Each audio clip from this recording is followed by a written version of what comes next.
Good morning student. मागील प्रकरणामध्ये आपण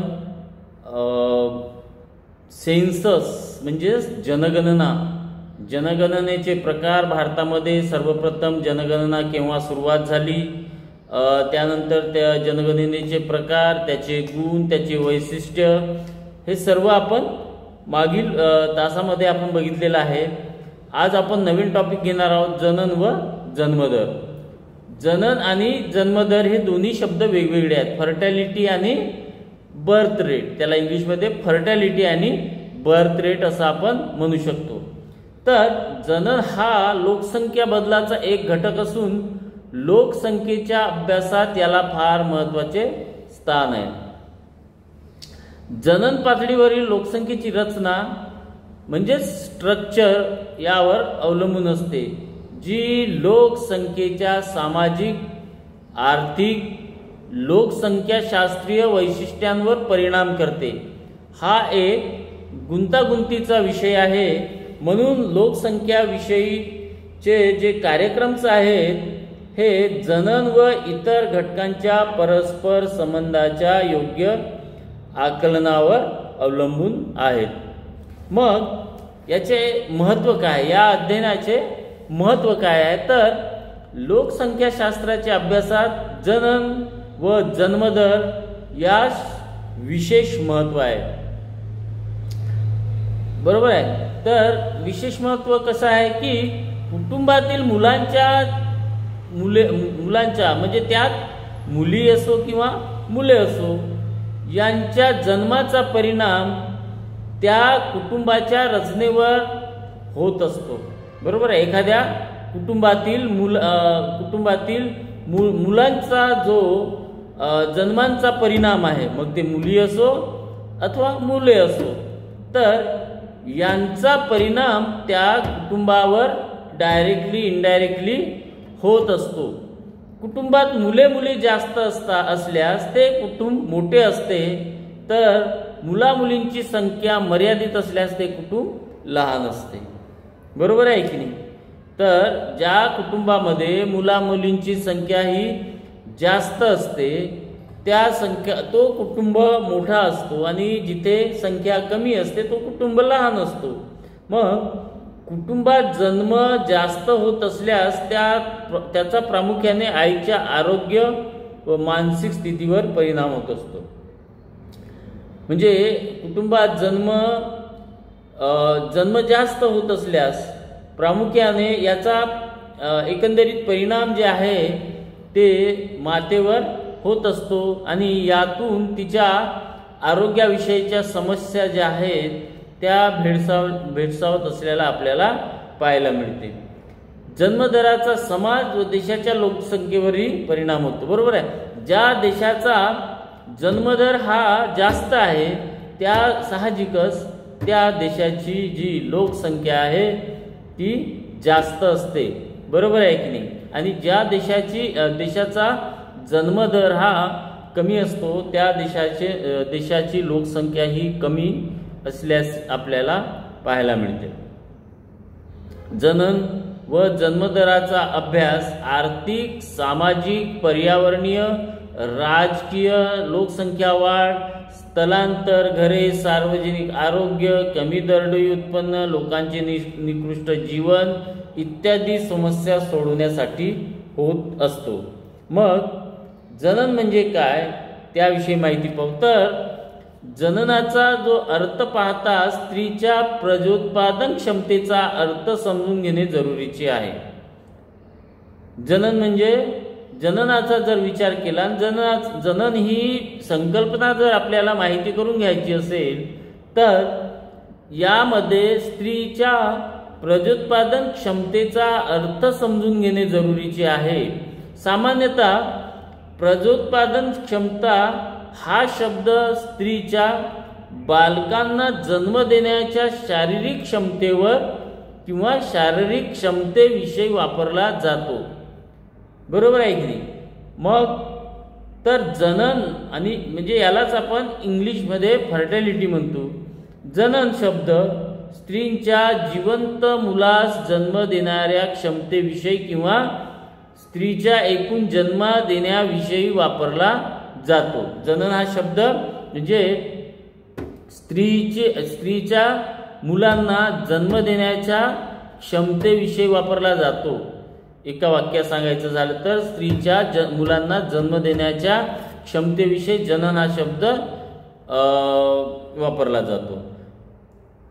विवाहित स्त्री प्रजोत्पादनाच्या क्षमतेची आहे, पण ती गरोदर राहू शकत नाही, त्यास अप्रत्युत्पादनक्षम म्हणतात. या उलट जी गरोदर राहू शकत असेल तर प्रजोत्पादन क्षमता म्हणतात. अशा प्रकारे अप्रजोत्पादन क्षमता आणि म्हणजे स्त्रीची गरोदर राहण्याचे असमर्थता होय.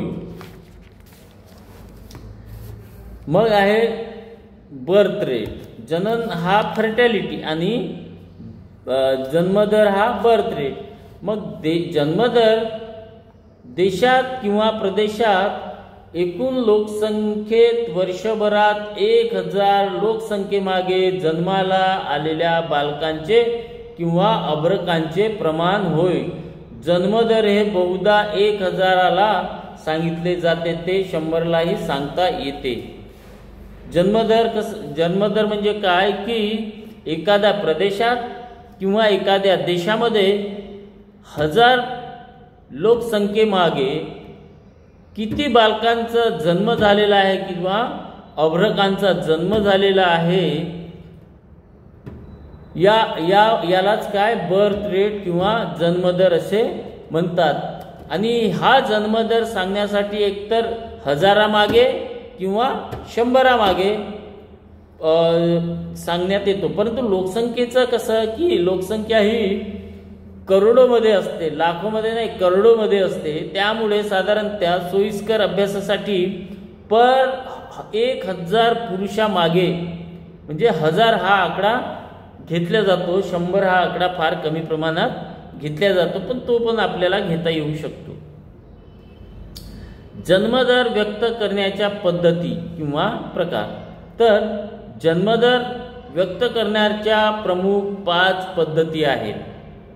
जन्मदर व्यक्त करण्याच्या प्रमुख 5 पद्धती आहेत किंवा जन्मदर सांगण्याचे 4 प्रकार आहेत. पहिला आहे ढोबळ जन्मदर, त्याला क्रूड बर्थ रेट असे म्हणतात. एखाद्या प्रदेशातील किंवा देशातील एका वर्षातील 1000 लोकसंख्येमागे जन्मलेल्या बालकांची संख्या म्हणजे ढोबळ जन्मदर होय. हे पुढील म्हणजे यासाठी एक सूत्र आहे. म्हणजे कोणत्याही देशातील किंवा प्रदेशातील 1000 पुरुषामागे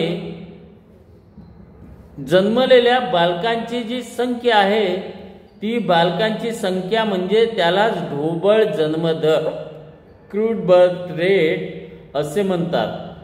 याचं एक सूत्र आहे. हा ढोबळ जन्मदर काढण्यासाठी एक सूत्र आहे. तर तो सूत्र आहे ढोबळ जन्मदर = म्हणजेच बरोबर त्याला एका वर्षात जन्मलेल्या बालकांची संख्या भागीला त्या प्रदेशाची एकूण लोकसंख्या आणि गुणिला 1000 असं त्याचं सूत्र आहे. उदाहरण जर द्यायचं झालं तर समजा एका प्रदेशात वर्षभरात जन्मलेल्या बालकांची जी संख्या आहे ती 2000 इतकी असून या प्रदेशाची लोकसंख्या 40,000 आहे. समजलं का उदाहरण? तर समजा एका देशातील जन्मलेल्या बालकांची संख्या 2000 इतकी असून या प्रदेशाची लोकसंख्या 40,000 आहे. मग याचा ढोबळ जन्मदर कसं निघेल? तर 2000 भागीला 40,000 गुणिला 1000 बरोबर 50. 50 हा ढोबळ जन्म दर आहे. म्हणजे 1000 मागे 50 बालके म्हणजेच हा जन्मदर 100ला 5 इतका आहे. 1000ला 50 तर मग 100ला 5 म्हणजे 1000 पुरुषामागे 50 बालकांचा जन्म झालेला आहे आणि 100 लोकांमध्ये 5 बालकांचा जन्म झालेला आहे. हा झाला ढोबळ जन्मदर. मग आहे सामान्य जन्मदर, जनरल फर्टिलिटी रेट. एखाद्या देशातील वा प्रदेशातील प्रजोत्पादन क्षमता वयातील स्त्रियांनी एका वर्षात जन्म दिलेल्या बालकांची संख्या म्हणजे सामान्य जन्मदर होय. हे पुढील सूत्राने काढता येते. सामान्य जन्मदर बरोबर एका वर्षात जन्मलेल्या बालकांची संख्या आणि प्रजोत्पादन क्षम वयातील स्त्रियांची संख्या गुणिला 1000. मग समजा एका प्रदेशात प्रजोत्पादन क्षमता स्त्रियांची संख्या ही 96,000 असून या प्रदेशात एका वर्षात जन्मलेल्या बालकांची संख्या 2400 आहे. म्हणून 2400 भागिला 96,000 गुणिला 1000 बरोबर 25 हा तिथला सामान्य जन्मदर असू शकतो. बरोबर आहे. म्हणजे तिथला 1000 पुरुषामागे 25 बालकांचा जन्म होतो. म्हणून जन्मदर हा 25 असू शकतो. 1000 पुरुषामागे 25 मुलांचा जन्म. बरोबर आहे. आज आपण इथे थांबू. यानंतर पुढील भाग नंतरच्या तासाला घेऊ. Okay, thank you.